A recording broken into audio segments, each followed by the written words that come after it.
और मैंने अमिताभ बच्चन जो मेरा क्लाइंट था, वो भी उसको भी मैंने अमिताभ बच्चन जी को मैंने उनके बुरे दिन में एज ए बैंक मैनेजर करके मैंने उनको जो हेल्प किया था, उसका ये नतीजा हुआ कि अमिताभ बच्चन ने उनको 5 लाख रुपए दिया।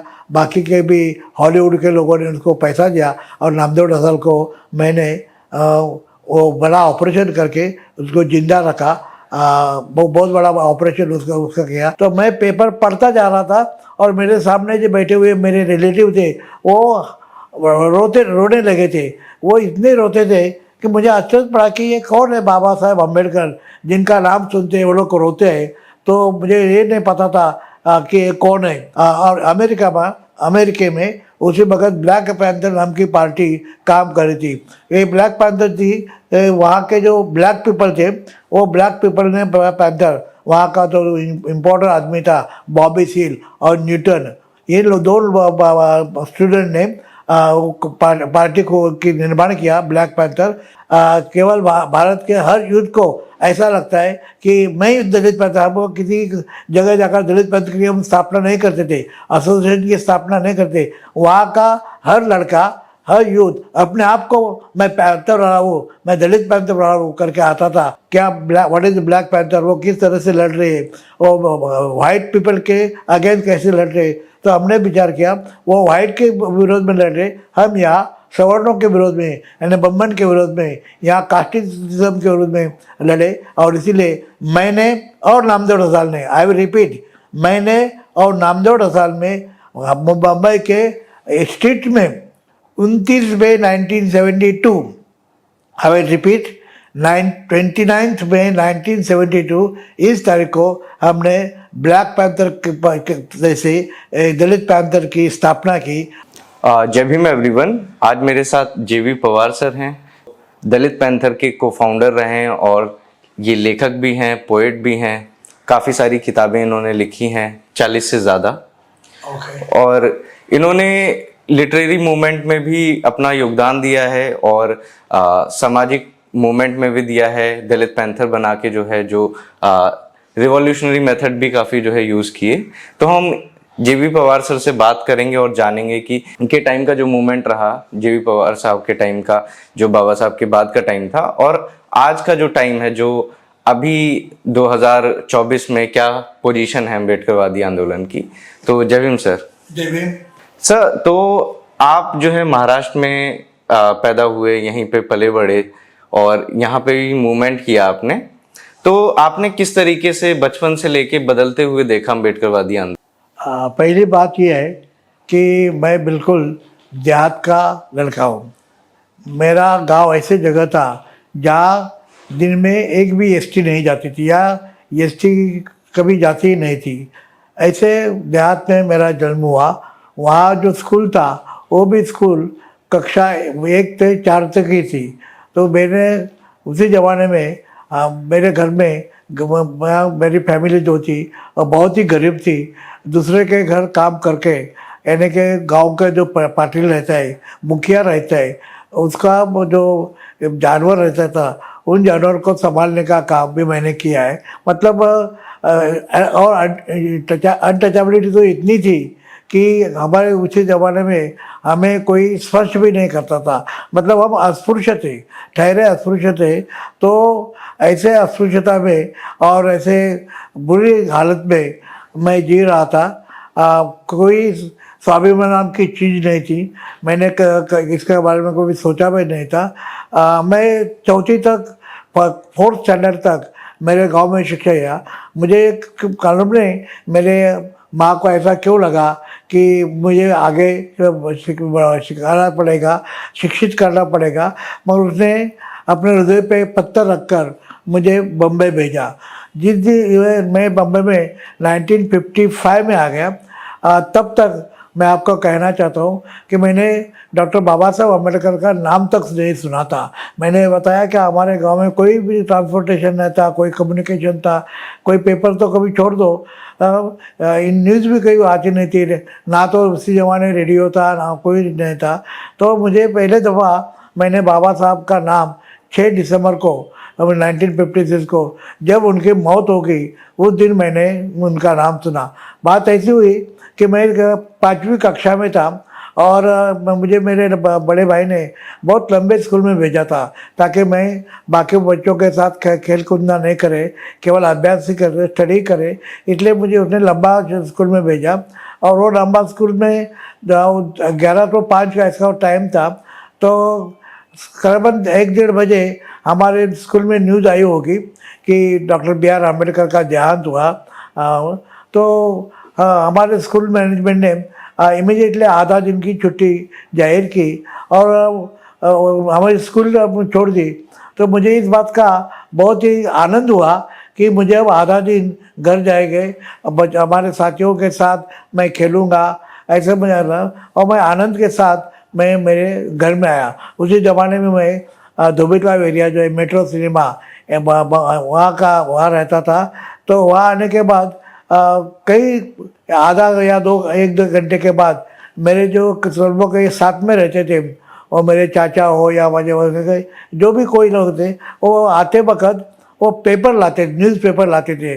वो इवनिंग न्यूज़पेपर रहता था। उसी ज़माने में मराठा न्यूज़पेपर, आचार्य रहते का मराठा न्यूज़पेपर था, उसका सांझ मराठा यानी इवनिंग मराठा ऐसा रहता था। एक खाडिलकर का नवाकाल नाम का पेपर था, उसका भी सांझ संध्याकाल नाम का पेपर रहता था। वो सब लोगों ने आते आते वो पेपर लेके आए और पढ़ने वाला तो मैं अकेला था, मेरे घर में पढ़ने वाला शिक्षित कोई नहीं था। तो मैं पेपर मुझे उन्होंने पढ़ने दिया और मैं निर्विकार चेहरे से, मुझे कोई मेरे पास भावना नहीं थी, तो मैं पेपर पढ़ता जा रहा था और मेरे सामने जो बैठे हुए मेरे रिलेटिव थे वो रोने लगे थे। वो इतने रोते थे कि मुझे आश्चर्य पड़ा कि ये कौन है बाबा साहेब अम्बेडकर, जिनका नाम सुनते हैं वो लोग रोते हैं। तो मुझे ये नहीं पता था कि ये कौन है, मगर तो मैंने पूरा पेपर एक नहीं 2-2 भी आदमी आता था, वो पेपर लेके आता था और मैं पढ़ाता था। और पढ़ते पढ़ते मेरे हृदय पर एक प्रकार की डॉक्टर बाबा साहब अम्बेडकर ये नाम एक प्रकार का इनकलाब हुआ। एक प्रकार का उसको मेरे कलेजा पे उसको नाम लिखा गया। उसी डेट से मैं अम्बेडकरवादी हूँ कि मेरे बहुत ही साथी आए गए, उन्होंने अम्बेडकर को छोड़ा, अम्बेडकर विचार को छोड़ा, अम्बेडकर फैमिली को छोड़ा, सबको छोड़ा पैसे के लिए या कुछ मिलता है इसलिए, सत्ता मिलेगी इसलिए वो इधर उधर चले गए। मगर मैं बाबा साहब अम्बेडकर के फैमिली के साथ 1957 से जो मैं उनका जुड़ा हुआ हो, आज भी सब लोग जानते हैं कि ऐसा एक ही आदमी है जेवी पवार जो 4 पीढ़ियों के साथ लगातार काम कर रहा है। लगातार मैं बोल रहा हूँ, ऐसा नहीं कि महीने में एक वक्त मिलता हूँ, लगातार मैं काम कर रहा हूँ। बाबा साहब की जो पत्नी थी माई साहब अम्बेडकर, बाबा साहब के साथ काम करने का तो मुझे मिला, सौभाग्य मिला नहीं। मैंने आप लोगों को बताया, पहले दफ़ा मैंने नाम उनका सुना, उनके साथ मैंने पूरा महाराष्ट्र में काम किया। उसके बाद बाबा साहब का लड़का एकमेव पुत्र भैया साहब अम्बेडकर यानी यशवंत अम्बेडकर, उसके साथ भी मैंने काम किया। वो भी बुद्धिस्ट सोसाइटी ऑफ इंडिया का अध्यक्ष हुआ करते थे और मैं जनरल सेक्रेटरी हुआ करता था। उसके बाद उनके बाद उनकी पत्नी मीरा दयाल अम्बेडकर, उनके साथ किया और काम किया। और जब बाला साहेब अम्बेडकर यानी बाबा साहब का ग्रैंडसन प्रकाश अम्बेडकर जब वो मूवमेंट में आया तो मैंने सब कुछ छोड़ के केवल उनके साथ ही मैंने काम किया। 4 पीढ़ियों तक मैंने काम किया। ये कोई आसान मान है, किसी का भी हिस्ट्री देखोगे तो ज़्यादा से ज़्यादा लोग 2 पीढ़ियों तक काम कर जुड़े रहते हैं, मगर मैं 4 पीढ़ियों तक आज भी जुड़ा हुआ हूँ, आज भी उनके साथ। तो जो दलित पैंथर जब बना तो उसके पीछे की क्या कहानी रही, क्यों लगा कि दलित पैंथर जो है बनाना चाहिए? देखो, जब तक बाबा साहब जीवित थे तब तक बाबा साहब को एक प्रकार के लोगों को एक ये था कि हम कुछ नहीं करेंगे इनके लोगों के साथ। बाबा साहब गुजर जाने के बाद क्या ऐसा हुआ कि बाबा साहब के जो लेफ्टिनेंट थे वो लेफ्टिनेंट में आपस में उनकी लड़ाई शुरू हो गई और बाबा साहब के बाद में कौन, ये सवाल उठा। और उसमें अंदर कोई एक ही आदमी ऐसा नहीं था, पावरफुल नहीं था कि जो पूरा समाज का नेतृत्व करे। दादा साहब गायकवाड़ थे, बीसी कामले थे, बाकी सब लोग थे, मगर एक ही आदमी ऐसा नहीं था कि जो पूरा समाज का नेतृत्व करे। और इसी में ऐसा हो गया कि उनका टेक्निकल प्रॉब्लम हुआ बाबा साहब के पश्चात, जो बाबा साहब ने रिपब्लिकन पार्टी बनाने की जो कल्पना की थी। बाबा साहब का जब 1952 के जनरल इलेक्शन में और 1954 के बाई इलेक्शन में उनका जब उनका पराभव हुआ, तो उन्होंने उसी वक्त ठहराया कि एक पार्टी का, एक समाज के पार्टी से कुछ होने वाला नहीं, तो इसलिए एक पावरफुल अपोजिशन पार्टी होनी चाहिए। और ये पावरफुल अपोजिशन पार्टी के लिए उन्होंने उसी वक्त डॉक्टर राम मनोहर लोहिया, हमारे महाराष्ट्र के SM जोशी, आचार्य अत्रे वगैरह ऐसे सब लोगों को इकट्ठा किया और उन्होंने ये तय किया कि अभी जो उनका जो शेड्यूल कास्ट फेडरेशन था उसमें नाम में ही शेड्यूल कास्ट था, मतलब एक जात का था, केवल जाति का था। और ज़्यादा से लोग शेड्यूल कास्ट के लोग बाबा साहब के कहने के बाद बुद्धिस्ट हो गए, तो ऐसे भी बोल सकते केवल एक ही धर्म का था, एक धर्म का, एक जात का, ऐसा है जो पक्ष था, उसको बर्खास्त करके रिपब्लिकन पार्टी ऑफ इंडिया बनाने का तय बाबा साहब ने किया। और 29 सितंबर 1956 को दिल्ली में तय किया कि समाजवादी पार्टी के डॉक्टर राम मनोहर लोहिया या बाकी के जो वो सब इकट्ठा आकर रिपब्लिकन पार्टी की स्थापना करेंगे।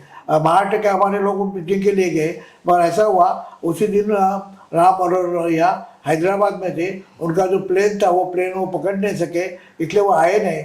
और इसका मतलब बाबा साहब के जीवित काल में रिपब्लिकन पार्टी ऑफ इंडिया का स्थापना नहीं, वो स्थापना हुई उनके मृत्यु के पश्चात, उनके महापरिनिर्वाण के पश्चात हुआ। और 3 अक्टूबर 1957 को 3 अक्टूबर 1957 को रिपब्लिकन पार्टी की स्थापना हुई। और अब जैसे मैंने बताया जो उनके लेफ्टिनेंट थे वो सभी लेफ्टिनेंट आपस में लड़ने लगे और कई लोग ऐसे प्रो कांग्रेस एंटी कांग्रेस ऐसे 2 गुट बढ़ गए। एक कई लोग तो प्रो कांग्रेस वाले थे, कई लोग एंटी कांग्रेस वाले थे।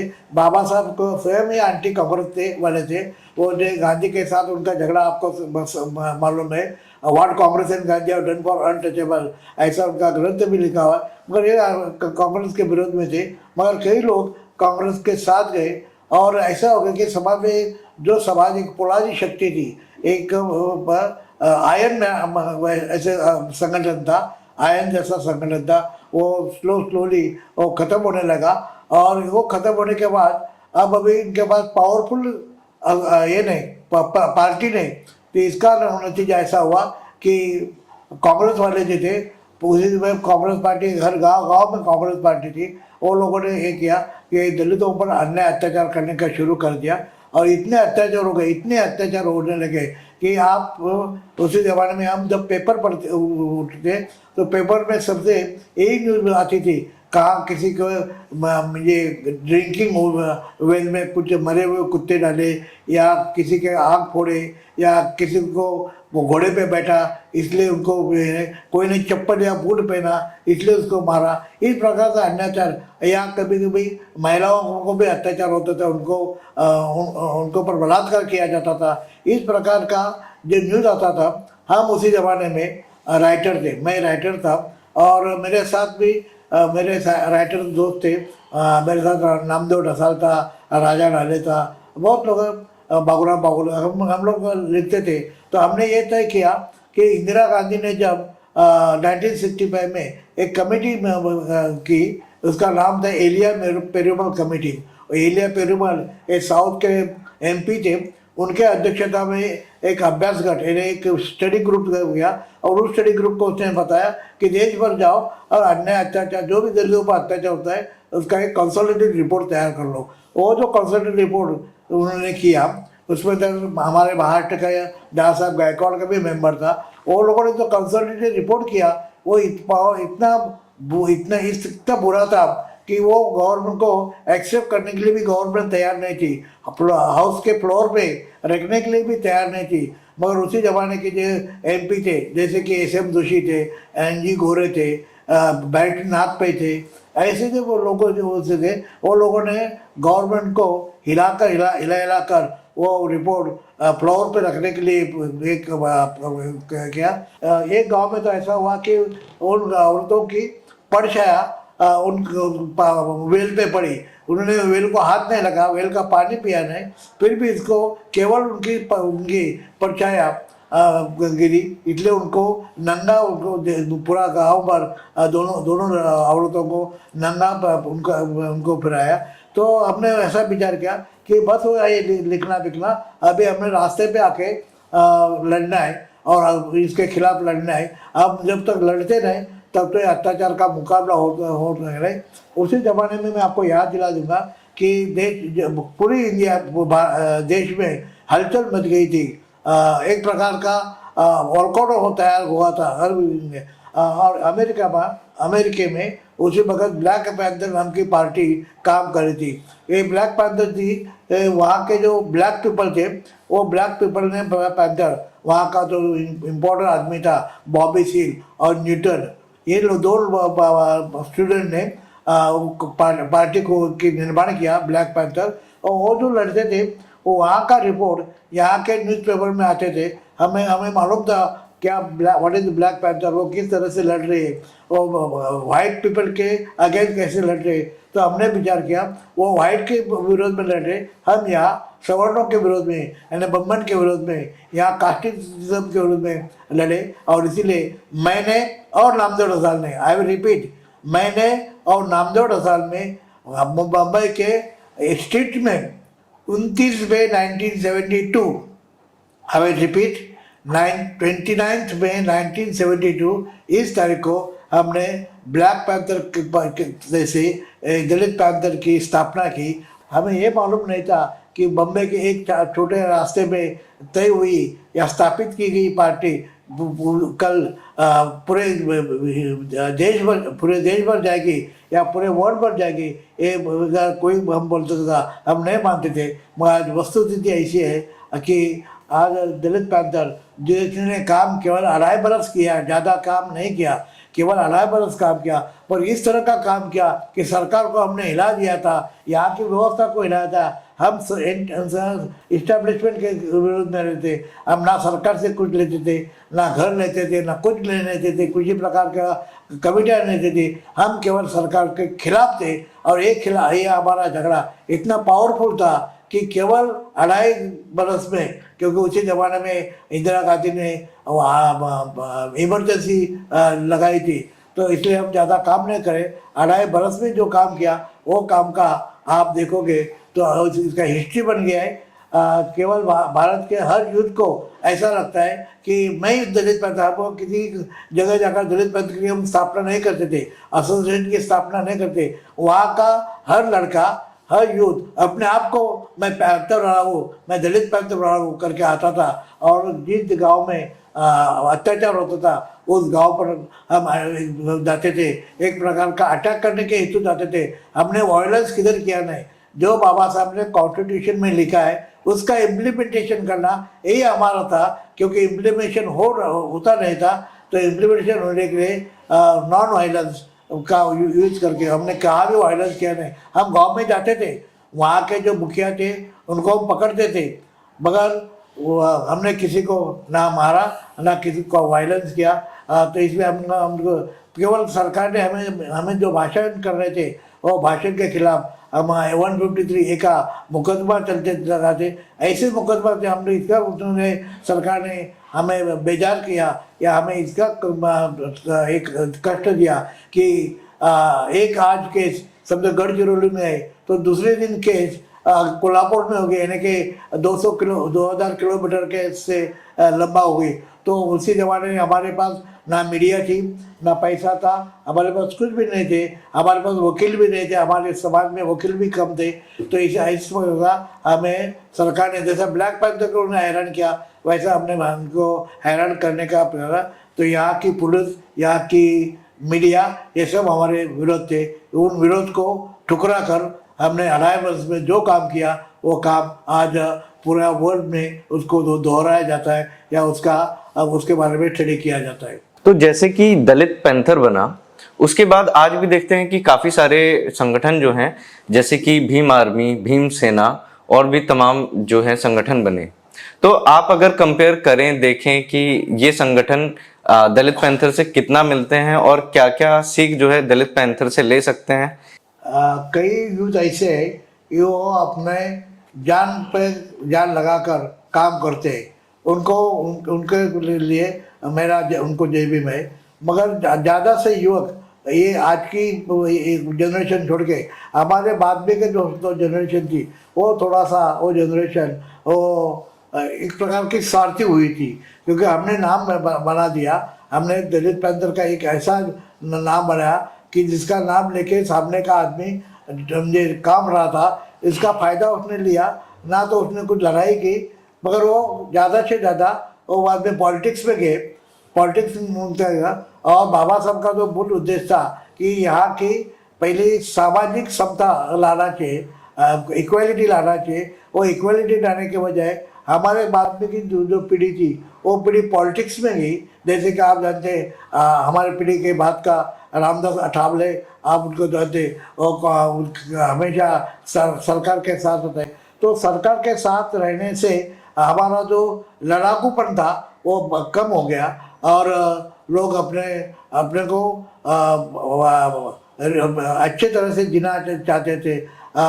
ये हमारे बाद में की पीढ़ी, मगर उसके बाद की जो पीढ़ी है, बाबा साहब हर 5 बरस में एक पीढ़ी बदली जाती है, ऐसे कहते थे। अगर ऐसा कहे तो उनके बाद भी जो पीढ़ी है, आज की पीढ़ी जो 25 या 30 बरस की उम्र में, वो जो है वो बहुत ही लड़ाकू है। वो पढ़ती है, बाबा साहब का लिटरेचर पढ़ते हैं, वो आंदोलन भी करते हैं, और इसलिए मुझे उन पर, वो पीढ़ी पर गर्व है।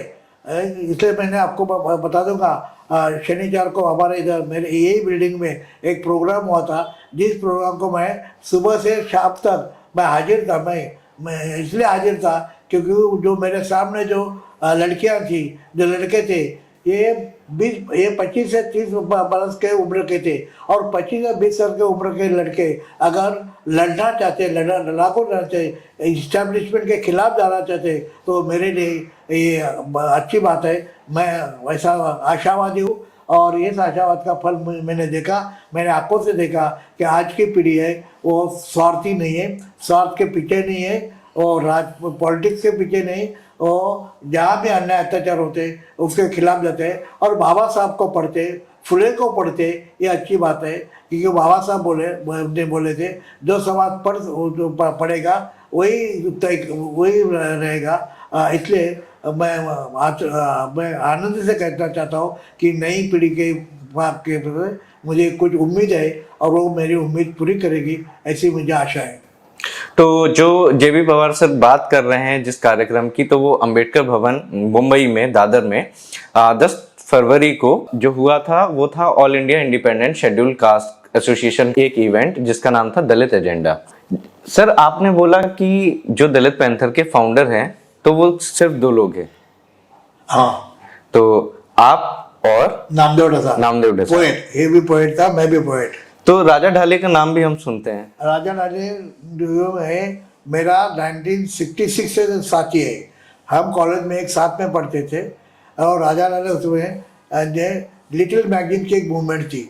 आपको कलकत्ता, दिल्ली, मैड्रास ऐसे बहुत बड़े शहर में उससे बहुत एक लिटिल मैगजीन नाम की एक मूवमेंट थी। वो मूवमेंट का वो हीरो था। वो ऐसे ज़्यादा प्रिंटिंग नहीं होती, सेकुलर स्टाइल अंक निकालते थे, और वो एंटी लिटरेचर थी, जो इस्टेब्लिश लिटरेचर था, वो जो फैक्ट्स पे नहीं था, जो लिटरेचर विदाउट फैक्ट्स था, केवल कल्पना में था, कल्पना इमेजिनरी लिटरेचर था, उस लिटरेचर के खिलाफ लड़ने वाली जो युवकों की पीढ़ी थी, उसे एंग्री यंग मैन कहा जाते थे। तो Raja Dhale angry young man था। वो एंटी लिटरेचर था, जो लिटरेचर स्टेबल लिटरेचर था उसके खिलाफ था। और उसके बाद जब उसने देखा कि केवल लिटरेचर से कुछ बने, तो मैंने उसको मेरे एरिया में मेरा दोस्त होने के नाते मैंने एक कार्यक्रम को उसने बुलाया मेरे एरिया में। और साधना नाम का समाजवादी पार्टी का एक मैगजीन है, उस मैगजीन में उसने एक आर्टिकल लिखा था राजा ढाले ने। वो आर्टिकल इस तरह का था कि उसी ज़माने में पार्लियामेंट में एक रूल किया कि नेशनल फ्लैग जो है वो नेशनल फ्लैग का अपमान नहीं होना चाहिए। जैसे कि सिनेमा गृह है, सिनेमा थिएटर रहते हैं, उसमें जो आखिरी में वो झंडा झंडा लगा दिखाया जाता और वो झंडा को मान देने के लिए सभी लोगों ने खड़े रहने चाहिए। अगर वो नहीं खड़े रहेंगे तो उनको 300 रुपया दंड होता था। ऐसी एक रूल निकाला था। तो राजा रानी का ये कहना था, अगर कोई भी औरतों को नंगा कर दिया तो उसको उसको दंड क्या है, उसको शिक्षा क्या है, केवल 50 रुपया। और ये जब केवल एक ये कपड़ा है, कुछ तीन रंगों में बना हुआ कपड़ा है, इस कपड़ा को अगर मान ना दिया, यानी कि ध्वज को, राष्ट्रीय ध्वज को मान नहीं दिया, तो उसको 300 रुपया का दंड होता है। और इसको खाली 50 रुपया। तो अभी कोई लेडी का ये महत्व है वो, या कपड़ा उसकी इज्जत इसको इम्पोर्टेंस देना चाहिए या कपड़े को इम्पोर्टेंस देना चाहिए। ऐसा झंडा क्या करने का, वो कि उसको क्या करने का। मैंने कि झंडे के बारे में उसने अपनी नाराज़गी व्यक्त की थी। तो इसलिए बाद में यहाँ के जितने भी पेपर वाले थे, ये उनको मैं दो हो गया। एक तो राजा लाले जो बोल रहा है वो बराबर है, क्योंकि औरतों के शील को, औरतों को इज्जत को इम्पोर्टेंट है। और दूसरे लोग थे कि राष्ट्रध्वज है इम्पोर्टेंट है, राष्ट्रध्वज का अपमान नहीं करना चाहिए। इस तरह का हो गया। और राजा लाले का हर दिन जैसा दलित पर अत्याचार का बात में न्यूज आता था, वैसा राजा लाले का जो कहना था उसका मैं वहाँ शुरू के पेपर सितंबर 72 के, अक्टूबर 72 थे, वहाँ उसी ज़माने के जितने भी पेपर थे वो पूरा राजा ढाले और नेशनल फ्लैग ये करता था। तो मैं आज भी मानने करता हूँ कि भले ही नामदेव ढसाल और मैंने दलित पैंथर की हमने स्थापना की होगी, फिर भी इस संगठन को बढ़ावा देने का काम, यानी इसको ज़्यादा से ज़्यादा पब्लिसिटी देने लगने का काम राजा लाले के वो आर्टिकल ने किया। मैं उनको शुक्रगुजार हूँ कि उनका आर्टिकल अगर नहीं आता था तो हमारे दलित पैंथर इतनी हर एक घर में नहीं पहुँची थी। ये है। तो मैं राजा लाले, उसके बाद में राजा लाले हमारे संगठन में, मैं नहीं लाया उनको, संगठन में आए और हमारे चीफ लीडर भी हो गए। और मेरा ये हमेशा काम रहता था कि मैं बिहाइंड दी कर्टन मैं रहता था। राजा लाले और नामदेव ढसाल बड़े पोएट थे, और दोनों आगे थे, दोनों लड़ाकू ही थे। और मैं लड़ाकू था मगर मुझे बिहाइंड दी कर्टन जिसे हम कहते हैं, इस प्रकार का काम मेरा काम रहता था। तो हम तीनों ने बहुत कुछ काम किया। हमने लिखा भी है, हमने लड़ाई भी की है, संघर्ष भी किया है। और हम आज भी जब दलित पैंथर का नाम आता है तो जेवी पवार, नामदेव ढसाल और राजा डाले, या ऐसा भी बोल सकते हैं राजा डाले, नामदेव ढसाल और जेवी पवार, इस तरह का नाम आता है। हमें गर्व है कि राजा डाले ने जो कुछ भी लिखा उसके कारण हमारी संगठन बढ़ गई। तो नामदेव ढसाल का काफ़ी मैंने नाम सुना है और कहते हैं कि बहुत ज़बरदस्त पर्सनैलिटी थी, उनकी कविताएं बड़ी पावरफुल थी। तो आपने उनके साथ काम भी किया है, तो आप उनकी पर्सनैलिटी को किस तरीके से देखते हैं? एक तो नामदेव ढसाल ने कोई भी एकेडमिक एजुकेशन उसका नहीं था। उसने कॉलेज देखा नहीं, उसने हाई स्कूल देखा नहीं, और बिल्कुल ही कम सेक्शन था। और उसका ये इंटरनल उसको वो देहात में रहता था, मेरे जैसा देहात में रहता था। और वो जब देखता था उसके बाद उनके समाज के ऊपर, और हमारे समाज का था जो अत्याचार होते थे, वो देखकर उसको बिल्कुल अंदर से उबल गया था। और उसने जो कुछ भी किया, लिखा, वो दिल से किया, अपने हृदय से किया, और बहुत ही पावरफुल था। इसके लिए उसको कोई सौंदर्य शास्त्र की उसको जरूरत नहीं पड़ी, या ये ऐसा शास्त्र है, इसका शास्त्र होगा, साहित्य का शास्त्र होगा, उसने उसकी परवाह नहीं की है। और पहली और दूसरी बात कि मैं उसी ज़माने में एमए का विद्यार्थी था, मराठी लिटरेचर का मैं एमए का विद्यार्थी था। तो वो मैं एमए वाला था, मैं हाईली एजुकेटेड था और वो बिल्कुल एजुकेशन नहीं थे, 7वीं 6-7 ये तो उसने पढ़ा हुआ, स्टैंडर्ड तक पढ़ा हुआ। वो उसकी हर कविता पहले मुझे दिखाता था, क्यों मैं मेरे एरिया में रहता था और रोज़ाना मुझे मिलता था। रोज़ाना मेरे स्कूल आकर, बहुत ही गरीब है, इतना गरीब था कि आप सोचोगे नहीं, इतना गरीब था। तो रोज़ मेरे सुबह मेरे घर में भी आता था, मेरी पत्नी उसको नाश्ता चाय पानी दिया करती थी। तो उसने अपने हृदय से जो लिखा, उसका पहला वाचक मैं हूँ। और मैं थोड़ा सा साहित्य शास्त्र जानने वाला था एमए होने के कारण।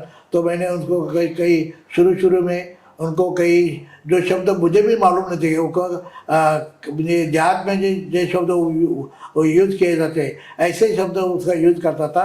मुझे उस शब्द से भी मुझे ये ताल्लुक़ नहीं थी, क्योंकि बिल्कुल वो गांव के शब्द यूज़ करता था। तो उसी की पहला रीडर मैं था, मैं भी उसको कुछ यहाँ वहाँ करेक्शन करता था। मगर उसकी कविता इतनी पावरफुल थी, अंदर से आई हुई थी, इसलिए इतनी पावरफुल थी। और बहुत ही बढ़िया कविता। उसको भले ही उसको कोई शास्त्र नहीं मालूम होगा, पर उसका गोलपीठा मैंने ही उसकी जायरा दिया। पहला उसका गोलपीठा नाम का उसका संग्रह था, उसके उसने विद्रोह नाम का एक अंक हमने शुरू किया, नामदेव रसाल और मैंने विद्रोह नाम का एक मैगजीन चालू किया था।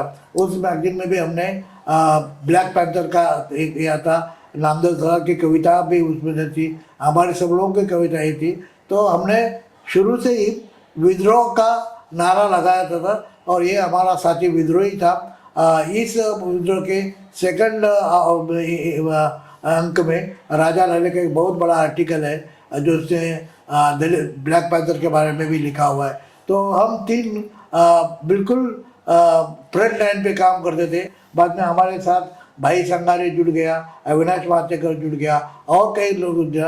और हमारे बिना कहने से, हम किसी को कहने के लिए जाते नहीं थे, अपने आप बहुत से तरुण हमारे पास जुड़ गए और अपने आप को पैंथर कहने लगे। नामदेव रसाल रियली ग्रेट पोएट था।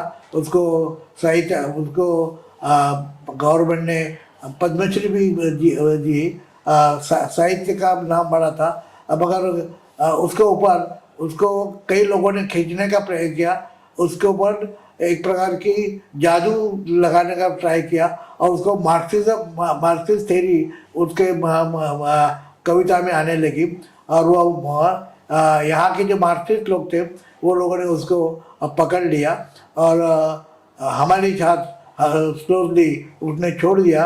हम अम्बेडकरवादी थे, राजा लाले, जय पवार ये प्योरली अम्बेडकरवादी थे और नामदेव शुरू का अम्बेडकरवादी, बाद में स्लोली मार्क्सवादी बन गया।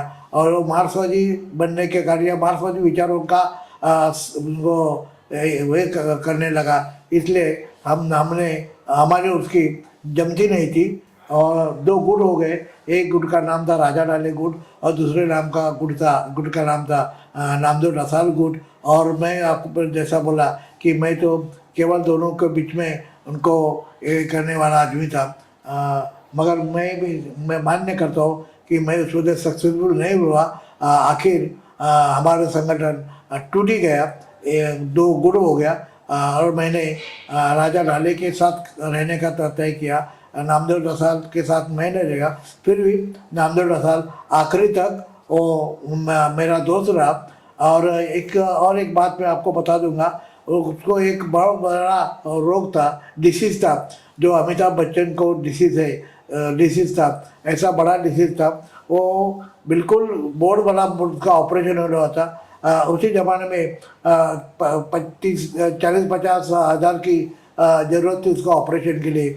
वो ऑपरेशन करने के लिए मैं उसका साथी, शुरू का साथी होने के नाते मैं सामने आया और मैंने अमिताभ बच्चन, जो मेरा क्लाइंट था, वो भी उसको भी मैंने अमिताभ बच्चन जी को मैंने उनके बुरे दिन में एज ए बैंक मैनेजर करके मैंने उनको जो हेल्प किया था, उसका ये नतीजा हुआ कि अमिताभ बच्चन ने उनको 5 लाख रुपए दिया।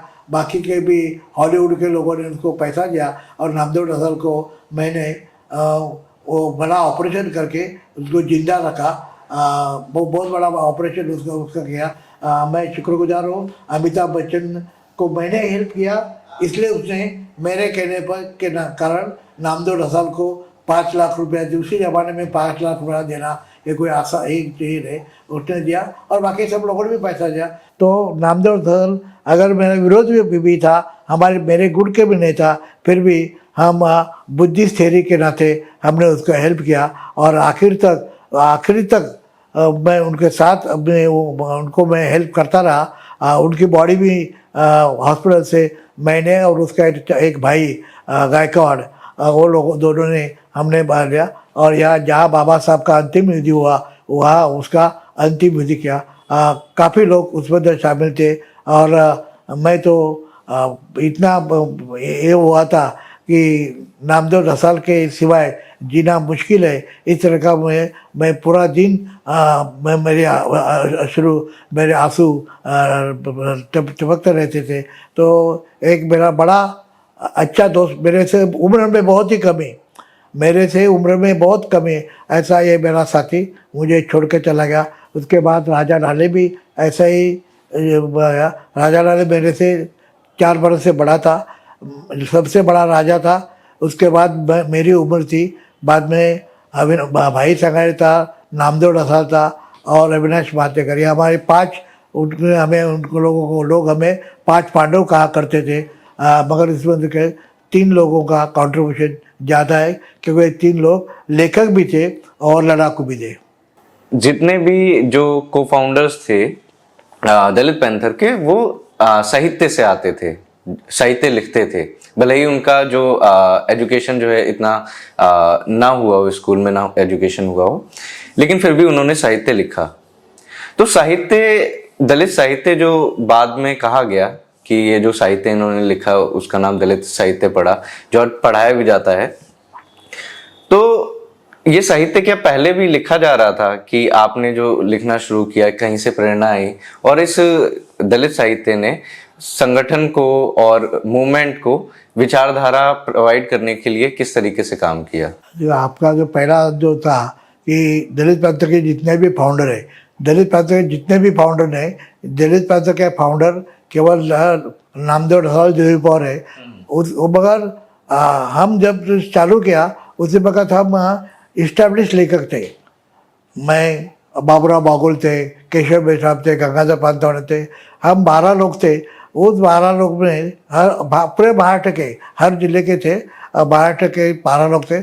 और हमने ऐसा तय किया कि जो लिटरेचर हमारा जो दुख है वो अगर उसको ये नहीं करते तो उस लिटरेचर को हमको हमारा अपना और लिटरेचर होना चाहिए। ऐसा करके हमने उनको और लिटरेचर को 12 बजे उनके लिटरेचर को उसके 12 बजाने के लिए हम 12 लोग इकट्ठा है। उसके अंदर ये सब लोग थे, मैं भी था, नामदेव दसाल भी था और बाकी के भी 10 लोग थे। ये 12 लोग थे। मगर वो कोई 12 लोग में क्या कोई भी ये नहीं कर। उसके बाद अभी कई लोग बोल रहे हैं कि मैं फाउंडर हूँ, दलित पैंथर का फाउंडर हूँ। दलित पैंथर के फाउंडर केवल 2 ही हैं और बाकी सब हमारे जैसे लिखने वाले थे, वो लिखते थे और उनका लिखना मदद करने वाला रहा। वो जो लिखते थे वो हमारी व्यथा, हमारा दुख ही अपने लिटरेचर से, और ये दुख को हम रास्ते में स्ट्रीट में आकर उसके खिलाफ लड़ते थे। वो लिखते थे, हम लिखते थे भी और लड़ते थे भी। हमें और एक फ़र्क है, वो केवल लिखते थे, हम लिखते थे भी और लड़ते थे भी। तो दसाल, पवार और ढाले या अर्जुन डांगले, ये ऐसे कई लोग हैं जो लिखते थे भी और लड़ते थे भी। एज अ लिटरेरी स्कॉलर, तो आप आज का जो साहित्य देखते हैं, अम्बेडकरवादी साहित्य, दलित साहित्य, तो वो किस तरीके से इवॉल्व हुआ है? देखो, पहली बात तो है, हम शुरू में हम जब लिखे तब हम दलित इस संवेदना लिया। आज जिस कार्यक्रम का आपने लिया वो लोगों ने भी दलित एजेंडा ऐसा बोला। आज इसके बारे में लोग कहते हैं कि हम आज दलित नहीं रहे, हम दलित नहीं रहेंगे। ये भी उतनी बात सच है कि 1957 के बाद जब बाबा साहब नहीं रहे हमारे साथ, तो हमारे पर जो अत्याचार हो रहे थे वो केवल हमको दलित समझ के अत्याचार करते। और वो एक अवस्था थी, दलित एक अवस्था थी। इस अवस्था को से बाहर आने का हमको बाहर आना था से।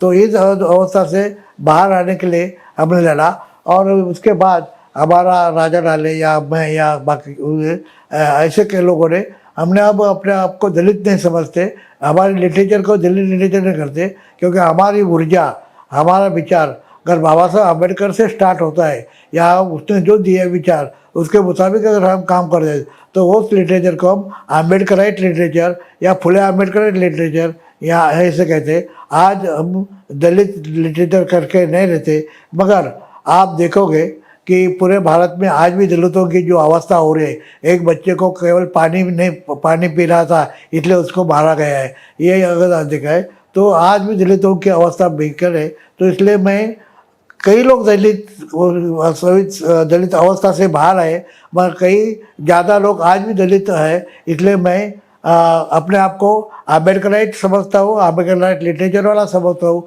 मगर उसी समय में मेरे लोगों पर बिहार हो, उत्तर प्रदेश हो, साउथ में हो जो अत्याचार है उसको मैं भुला नहीं सकता है, इसलिए मैं वो दलित एजेंडा के साथ काम करता हूँ। तो जैसे कि ये एक डिबेट देखने को मिलता है, सुनने को मिलता है कि दलित कहें खुद को या फिर बौद्ध कहें खुद को, तो ये बहुत बड़ा सवाल है। तो आपने दलित पैंथर भी बनाया और महाराष्ट्र में भी रहे, तो नॉर्थ वालों के पास इतना जो है बुद्धिस्ट मूवमेंट इतना बड़ा नहीं है जितना कि यहाँ पे है, एक कल्चर है महाराष्ट्र में। तो लोगों का बौद्ध खाली यूज करना है या फिर, मेरा तो ये कहना है, मैंने कई जगह बनाना किया है, इम्फेसाइज किया है कि यहाँ का जो दलितों का जितनी भी जातियाँ थी दलितों में की, उसमें अंदर का एक महार जात जो है, महार जात, जिस जाति से मैं आया हूँ, जिस जाति से बाबा साहब अम्बेडकर आया था, तो बाबा साहब ने जब देखा कि इक्वालिटी नहीं है और इक्वालिटी का कौन से धर्म में है, वो इक्वालिटी केवल बौद्ध धर्म में है, तो हमने बाबा साहब के कहने के बाद हमने बौद्ध बन लिया, हमने इक्वालिटी के लिए।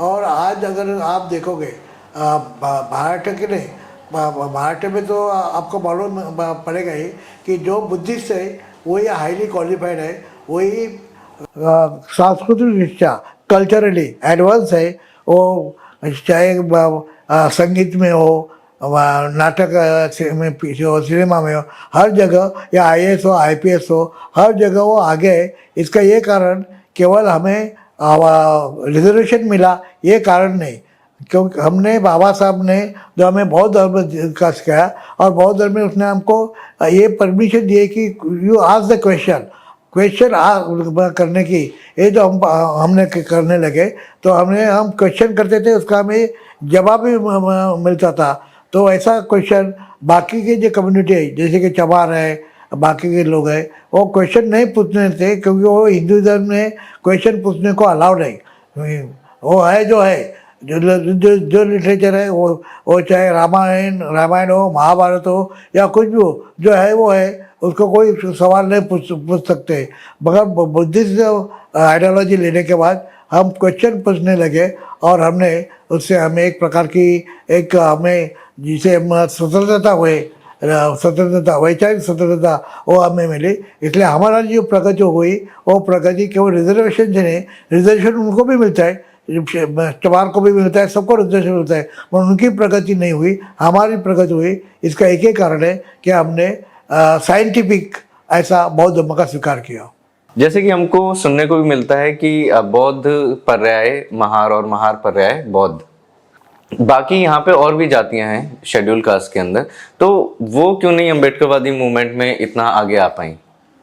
देखो, सबसे इम्पोर्टेंट है कि कोई भी आदमी अपने धर्म के खिलाफ जाना नहीं चाहता है, और यहाँ की जो बाकी की जो कम्युनिटी है बौद्ध महार के सिवाय, वो अपने हिंदू धर्म को, कुछ भी हो हम हिंदू ही मरेंगे, हिंदू तो ही हमें प्यारा है। तो जब तक वो इनइक्वालिटी वाला इनइक्वालिटी जो हिंदू धर्म है उसको जब तक वो समाज अपनाते तब तक उनका कोई उधर है। मगर यही मैं आपको बता दूंगा कि गए लास्ट 10-15 बरस में हर जगह ये महार तो केवल महाराष्ट्र में है, महाराष्ट्र के बाद किधर महार ने उनके जैसे ही लोग हैं, जैसे चमार यूपी में है वो महार जैसे ही है, मगर वो लोग भी अभी हर जगह बुद्धिज़्म को अपनाने लगे हैं। कन्वर्शन का प्रोग्राम हो रहा है, साउथ में हो रहा है, पंजाब में हर जगह होने लगा है। तो मैं इसके लिए मैं खुश हूँ कि बाबा साहब का विचार यानी बुद्ध का विचार ये सब लोग स्लोली अपनाने लगे। जब वे लड़के लोग, जैसे मैंने आपको बोला, यूथ है, वो जैसे जैसे पढ़ता है वैसे उनको बुद्ध का विचार, बाबा साहब का विचार, फुले का विचार वो अपनाना चाहते हैं। और जब शुरू में उसकी भले ताकत कम हो जाए, संख्या कम हो गई, मगर वो ये बौद्ध धर्म को अपना रहे हैं। तो दलित पैंथर में महिलाओं की क्या भूमिका रही? देखो, वैसे तो आप देखोगे तो सभी महिला हो, चाहे दलित हो या ब्राह्मण हो, सभी तो इसके मनुस्मृति के नाते सब दलित ही थी। तो किसी को ये स्वातंत्र नहीं था, न स्त्री स्वातंत्र भर थी, स्त्री को कोई स्वातंत्र नहीं था, और ब्राह्मण हुए कोई भी। तो इसलिए जैसी ब्राह्मण स्त्री घर से बाहर नहीं निकलती थी, वो नहीं लड़ती थे। अगर फुले ने, सावित्रीबाई फुले ने एजुकेशन नहीं दिया होता तो आज भी ब्राह्मण की औरत वैसे ही गंवारी रहती थी। ये उसके बाबा साहब का ने फुले को अपनाया, और बाकी के जितने भी दलित है, वो ब्राह्मण हो या कोई भी हो, उनको बताया कि आप दलित ही है, और आपको ये मनुस्मृति ने अपने को आपको सबको जकड़ के रखा है, तो मनुस्मृति को आप फेंक दो। आज से अगर विचार किया तो कई जातियों में, ऊपरी जाति में ब्राह्मण या कई ऐसी जाति की औरतों भी आज मनुस्मृति के खिलाफ है, और वो संविधान के बाजू में, कॉन्स्टिट्यूशन के बाजू में, कॉन्स्टिट्यूशन को अपनाते। इसलिए तो एक औरत, वो भी ट्राइब की औरत, देश की अध्यक्ष, राष्ट्रपति हो सकते। इसका कारण ही है कि कॉन्स्टिट्यूशन ने मुझे मनुस्मृति से ज़्यादा इम्पोर्टेंट कॉन्स्टिट्यूशन है। और कल भारत में ऐसे दो गुट हो जाएंगे, एक कॉन्स्टिट्यूशन के खिलाफ लड़ने वाला, anti constitution and pro constitution. इस प्रकार का भारत का कल विभाजन होगा, ऐसे मुझे दिख रहा है। जैसे कि आपने बोला कि दो गुट हो जाएंगे, एक कॉन्स्टिट्यूशन के अगेंस्ट में होगा और एक कॉन्स्टिट्यूशन के लिए लड़ेगा। तो जैसा कि 2014 के बाद में जब बीजेपी पूर्ण बहुमत के साथ में अभी तक भी बनी हुई है, तो आप कैसे देखते हैं कि उस विचारधारा का क्या प्रभाव पड़ा है अम्बेडकरवादी आंदोलन पे? फिर अगर मैं ऐसा ही कहूँगा कि हमेशा समाज में दो गुट रहते हैं। 1924 में बाबा साहब ने एक संगठन किया, उसका नारा था शिकवा एजुकेट एजिटेट अनऑर्गेनाइज, ऐसा उनका नारा था। वो 1924 में किया, तो इमीडिएटली 1925 में आरएसएस का जन्म हुआ है, क्योंकि वो उनके अगेंस्ट था ये नारा एजुकेशन तो केवल ब्राह्मण का अधिकार था। तो यह बाबा साहब अम्बेडकर बोल रहे एजुकेट, सिखा बोल रहे, वो तो ऑर्गेनाइज हो जाओ, ऑर्गेनाइज होने की भी नहीं, और एजिटेट कर, लड़ा भी, संघर्ष भी करो। तो इसके खिलाफ 1925 में आरएसएस की स्थापना हुई, केवल बाबा साहब के खिलाफ लड़ने के लिए। सिखा संगठित हुआ, यानी एजुकेट एजिटेट और ऑर्गेनाइज, इसके खिलाफ आरएसएस की स्थापना हुई। और आपने देखा है इस आरएसएस ने इस देश को कैसा खोखला बना दिया है। और ये आज जो सरकार है, आप 14 से बोल रहे, उसके पहले उनका राज चलता है, मगर 1914 से 2040 से जो हो रहा है वो बहुत ही बुरा हो रहा है, संविधान के खिलाफ हो रहा है। और मैं भी इसके बारे में लड़ रहा हूँ, लड़ता रहूँगा, और पूरे देशवासियों के आपके तरफ से, आपके माध्यम से मैं कहूँगा कि आपको इसके बाद अगर जीवित रहना है, आपको पीढ़ी को जीवित रखना है और स्वाभिमान के साथ रखना है, तो आपको आरएसएस के खिलाफ, यानी कि इनइक्वालिटी, जो आरएसएस का मोटो है, इनइक्वालिटी, उनके जो 2 नंबर के जो आरएसएस के चीफ थे गोलवलकर गुरुजी, एंड उसको तो ये कहता था कि ये नेचुरल है, ये इनइक्वालिटी ये नेचुरल है। वो हमेशा लोगों के सामने ये पंजा दिखाते रहते थे। तो बोलते थे देखो एक उंगली बिल्कुल छोटी है और बाकी एक अंगूठा भी छोटा है, बीच में के बड़े बड़े है, तो ये असमानता होगी, असमानता होगी, इसलिए तो हम मुट्ठी कर रहे। तो ये असमानता का प्रचार करने वाले हैं, हमें समता का प्रचार करना है। तो आपके तरफ माध्यम से मैं लोगों को कहूँगा कि आप सब लोग आरएसएस के खिलाफ काम करो और इस देश के संविधान को बचाओ। तो हम देख रहे हैं कि काफी सारे अम्बेडकरवादी लोग जो थे वो धीरे धीरे आरएसएस में जा रहे हैं, भाजपा में जा रहे हैं। जैसे कि मैंने बता दिया कि ये शुरू से ऐसा है कि एक समाज में हमेशा गुटबाजी होती है, कई लोगों को बिके जाते हैं। मैंने आपके जिस प्रोग्राम में परसों के जिस प्रोग्राम में मैंने बता दिया कि यहाँ महाराष्ट्र में शरद पवार नाम का जो बड़ा नेता है, उसने सभी लोगों को खरीद दिया। वो इतना उसी पेपर में आया करता था कि शरद पवार महाराष्ट्र का सबसे श्रीमंत रिच पॉलिटिशियन है। मेरा 50 बरस के कारण मेरा सत्कार हुआ था। उसी वक्त मैंने बता दिया, कल मैंने वो रिपीट भी किया, मैंने बता दिया महाराष्ट्र का रिच पॉलिटिशियन शरद पवार ने, पवार ही है मगर शरद पवार ने, वो जेवी पवार है, क्योंकि शरद पवार को मुझे वो खरीद नहीं सका। उसके बाद इतनी पावर पैसे की पावर नहीं कि जो मुझे खरीद सकता है। तो ये हमेशा ऐसा कई लोग जो होते हैं, कच्चे लोग होते हैं, बिकने वाले होते हैं, वो बिकने वाले रहते ही है। जैसे कि आपने देखा है कि हमारे समाज में आप बोल रहे हैं कि बहुत से लोग आरएसएस में जा रहे हैं, बीजेपी के पास जा रहे हैं। वो जाएगी ही, क्योंकि उनका पेट का सवाल है। वो पेट भरने के लिए, वैसे तो कुत्ता भी अपना पेट भरता है, मगर ये कुत्तों को अगर वहाँ जाकर अपना पेट ही भरना है तो भरने दो। और दूसरी बात है कि आजकल जो गवर्नमेंट ने ईडी, सेंट्रल गवर्नमेंट ने जो इम्पोर्टेंट जी ऑर्गेनाइजेशन है ईडी जैसा, इसका दुरुपयोग कर रहे हैं। तो ये दुरुपयोग करने का उसका जो एक प्रकार का भीति चल रही है, लोगों को ये हो रहा है कि हम कल जेल में चले जाएंगे, तो इसलिए कई लोग घबराते हुए वहाँ भी जाते। मगर ये बहुत तक चलने वाली बात नहीं है। आप जितना भी किसी भी समाज पर जितना भी अत्याचार करो, एक दिन वो अत्याचार का, जैसा आपको जो बॉल होता है, वो बॉल आप जमीन पे जितना भी जोर से उसको करो तो एक दिन वो उछले जाता है, ऊपर होता है। आप उसको दबाने का प्रयत्न करो, वो दबाएगा नहीं, वो उछलते जाएगा। तो आज जो पार्टी बीजेपी हो, आरएसएस को हो, ये जो आज हमको सबको दबाने का प्रयत्न करे, वो दबा नहीं रही है, हमें ऊंचा लेने का एक प्रकार का हमें मौका दे रहे। इसलिए मैं उनको बोलता हूँ कि दबाओ, जितना भी दबाने का है दबाओ, एक दिन ये सब उछल जाएंगे, और जैसा बॉल उछल जाता है वैसे उछल जाएंगे। एक मेरा सवाल था कि जो बाबा साहब के वॉल्यूम्स हैं, तो उनको छपवाने के पीछे का क्या स्ट्रगल रहा है?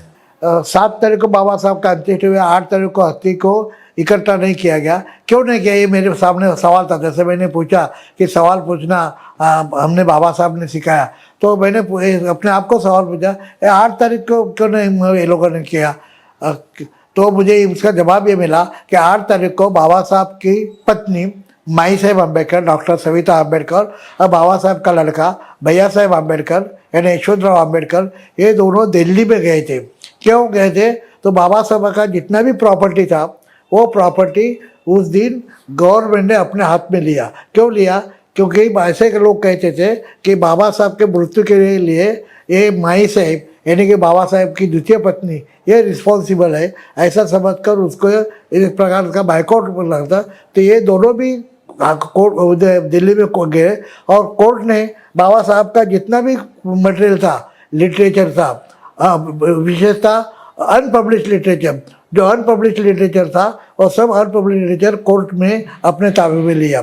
अब उसके बाद जब दलित पैंथर का हमने स्टार्ट किया, तो हमने देखा कि गांधी जी का साहित्य नवयुग जैसे प्रकाशित होता अहमदाबाद के नवजीवन, तो वो लोगों ने करोड़ों रुपया खर्चा करके गांधी जी का साहित्य प्रकाशित किया, इनका भी किया, अपने लौह पुरुष का भी किया, सरदार वल्लभ भाई पटेल का, नेहरू का किया, बाबा साहब का क्यों नहीं किया।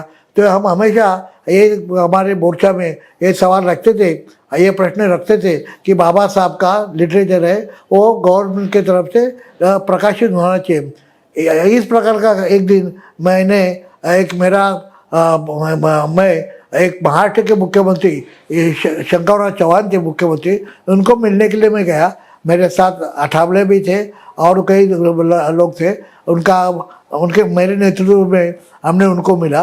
तो उन्होंने मुझे बता दिया कि पवार जी, जब तुम 1 लाख का मोर्चा निकालो या 1 कोटि का, जब तक वो कोर्ट में मटे रहे, कोर्ट के हिस्से में, तब तक हम कुछ नहीं कर सकते। आप ऐसा करो, उनके लीगल वाइफ और लीगल सन, ये दोनों ने जॉइंटली अगर कोर्ट को अप्लाई किया कि ये साहित्य अभी हमें दे दो, हमको दो, वो कोर्ट में तो अगर कोर्ट ने अनुमति दी और तो भाई हमारे साथ वो सब लिटरेचर आएगा बाबा साहब का जो कोर्ट में पड़ा हुआ।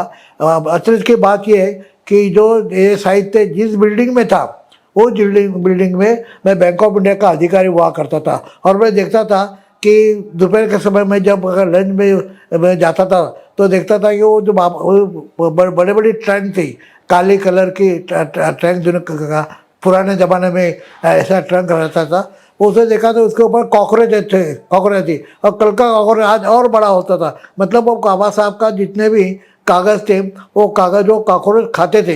तो मुझे ऐसा लगा कि वो कागज़ नहीं खा रहे और मेरा कलीजा खा रहे। तो इसलिए मैंने ऐसा किया कि भले ही बाबा साहब का मुझे मृत्यु के लिए माई साहब कारण हो जाए, मैंने वो सब मैंने पीछे रखा और मैंने माई साहब से पहले मैंने उनको मिला।